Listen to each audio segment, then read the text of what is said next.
कौन आपनको पनीर पसंद कि जदि पसंद तो ताहले जानी रखंतु मु आपनको ପାଇଁ ଗୋଟେ ପନିରର ନୂଆ ଡିସ୍ ଆଣି ଆସିଛି ଯାହାର ନାଁ ହେଉଛି ପନିର ଦो प्याज।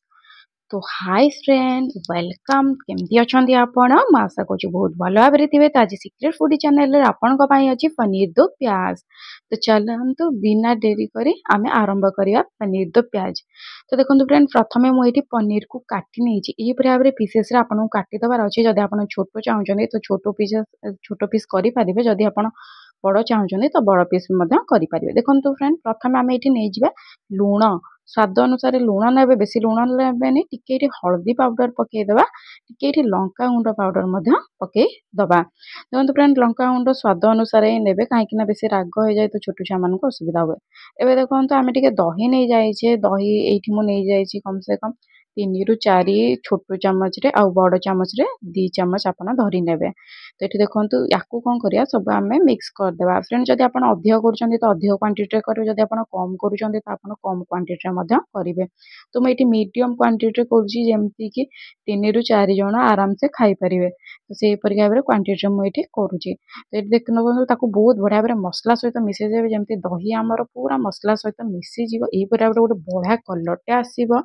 आईटी आम कौन करिया पनीर को पकईदे सबुतक पनीर को बहुत बढ़िया भाव मिसईदबा आम दही आउ लंका लुण हलदी सहित बहुत बढ़िया भाव आम यहीपरिका मिसईदबा। तो देखो मु बहुत बढ़िया भाव हल्का हैंड्रे मिसई दूसरी जमी आस्ते आस्ते मिसेबे जमी पनीर आपणकर न भांगे।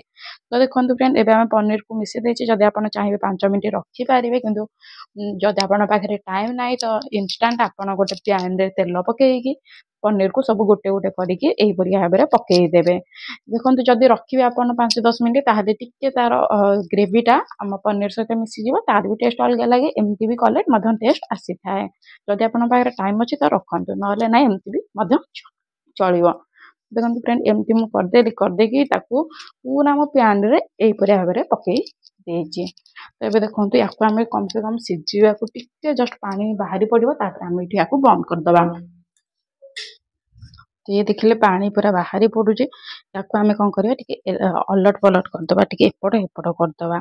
तो फ्रेंड देखो आप जिनसा कड़े करेंगे कि कड़े कौन हुए ना भांगी जाए तेणुक ये आपको पैन रे करके देखा आप चाहिए रुटी करुवा तावा पर भी ये करें। तो देखो या बहुत बड़ा भाव में मिसईदबा आप देखिपे पूरा दहीरा सुखी जाए मसला फसला सब सुखिकी यहीपरि भाव में आप मिनिमम 3 मिनट करदेवार अच्छी। एबे आमे कौन करा गोटे कड़ईटे नहीं जाए कड़ई आमे तेल देदेवा। फ्रेंड ये तेल आपण हिसाब से दिखाँ आपको जो तेल पसंद। देखो ये आम जीरा पकईदा जीरा टे फुटीगला डालचीन देदेवा खंडे टुकुड़ा डालचीन जब आप पसंद नुह तो ताले देवेनि।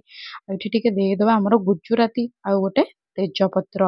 देखो ये सबुतक आम छाड़ीदा फुटियापाई टिके फुटी सारापर आम ये देदेवा पियाज पियाज को पूरा चुन चुन चुन चुन कर काटिकी देवे बहुत बढ़िया भाव चुन चुन पूरा छुट छुट छुट छुट पीस कर काटिदेवे जोटा द्वारा कि अधिक आम टेस्ट लगी था और स्वाद चार चांद आसी थाए।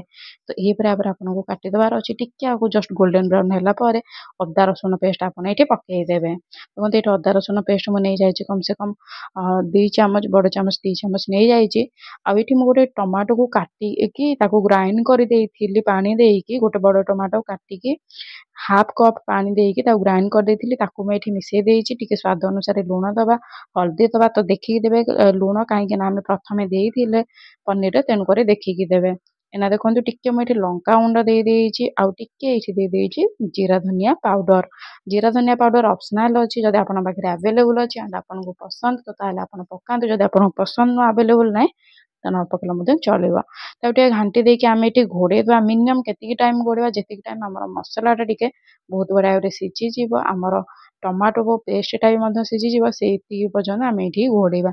मिनिमम ये घोड़े रखी 3 ରୁ 4 मिनट मीडियम फ्लेम रे मझे मझे आप घाटी भी पारे। एबे देखो मुझे नहीं पनीर पनीर सबुतक आम ये ढाली देचे मु जो तक सब करके रखी सबुतक ये ढाली दूची।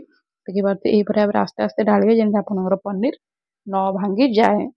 ताको ये भाव में मिक्स करदेवे बहुत बढ़िया भाव में। देखो मुझे मिक्स करदेली एबे आमे पकईदे कटाई रखिदिया पियाज पियाज को आपको बड़ बड़ पीस कर काटिदेवार अच्छे यही भाव में बड़ बड़ पीस कर काटिदेवे जमीक आप चिल्ली पकाउछंती से भाव में पीस आपन करके काटिदेवे। जदि आपको कैप्सिकम भल लगे तो आप कैप्सिकम भी पकई पारे बाकी कैप्सिकम ଆପଣଙ୍କ ପସନ୍ଦ ଯଦି ତ ପକାନ୍ତୁ, ଯଦି ପସନ୍ଦ ନୁହଁ ତ ନ ପକେଇଲେ ମଧ୍ୟ ଚଳିବ। ଏଇଠି ଦେଖନ୍ତୁ ପାଣି ମୁଁ ଏଇଠି ମିନିମମ୍ ଦେଇଦେଇଛି 1 ଗ୍ଲାସ୍, ଆଉ ବାସ୍ 1 ଗ୍ଲାସ୍ ମୁଁ ଦେଇଦେଇଛି ଏଠି ପାଣି। ତ ଏଇଠି ଦେଖନ୍ତୁ ପାଣିରା ସବୁ ଟିକେ ଛାଡ଼ିଦବା। ଏଠି ଦେଖନ୍ତୁ ପାଣିରା ସବୁ ଟିକେ ଛାଡ଼ି ଦେଇକି ଟିକେ ଜଷ୍ଟ ଆମେ କସ୍ତୁରୀ ମେଥି ପକେଇଦବା। କସ୍ତୁରୀ ମେଥି ପକେଇଲେ ତାର ଫ୍ଲେଭରଟା ବଢ଼ିଆ ଆସିଥାଏ। ଉପରେ ଟିକେ ଆମେ ଧନିଆ ପତ୍ର ଦେଇଦେବା। ଧନିଆ ପତ୍ରର ବାସ୍ନାଟା ବହୁତ ଭଲ ଲାଗେ, ଆଉ ଖାଇବାରେ ବହୁତ ହି ଟେଷ୍ଟ ଲାଗିଥାଏ। ତ ଦେଇକି ଆମେ ଟିକେ ଘୋଡ଼େଇଦବା। ବେଶୀ ନାହିଁ, ମିନିମମ୍ ଆମେ ଏଠି 5 ମିନିଟ୍ ତାକୁ ଟିକେ ଘୋଡ଼େଇକି ରଖିଦବା। ପିଆଜ ଆମର ଯୋଉଟା ପକେଇଥିଲେ କଞ୍ଚା ପିଆଜ ସିଝିଯିବ, କସ୍ତୁରୀ ମେଥିର ବି ମଧ୍ୟ ଫ୍ଲେଭର ଆସିଯିବ। ଇଏ ଦେଖନ୍ତୁ ମିକ୍ସ କରିଦେଲେ ଏହିପରି ଭାବରେ ଆମର एकदम रेडी ହେଇଯିବ ପନିର ଦୋ ପିଆଜି ଆମର ରେଡି ହେଇଗଲାଣି। ମୁଁ ଆପଣଙ୍କୁ ଏଠି ପ୍ଲେଟରେ କାଢିକି ଦେଖଉଛି, ଏତେ ଟେଷ୍ଟ ଦେଖାଯାଉଛି ଆପଣ ବିଶ୍ୱାସ କରିପାରିବେନି। ଏଟା ଖାଇଲେ ଆପଣ ହୋଟେଲର ପନିର ଖାଇବା ମଧ୍ୟ ଭୁଲିଯିବେ, ଏତେ ଟେଷ୍ଟ ଲାଗିଥାଏ ଆଉ ବହୁତ କମ ଟାଇମରେ ମଧ୍ୟ ଏଟା ଭୁଲି ହେଇଯାଏ।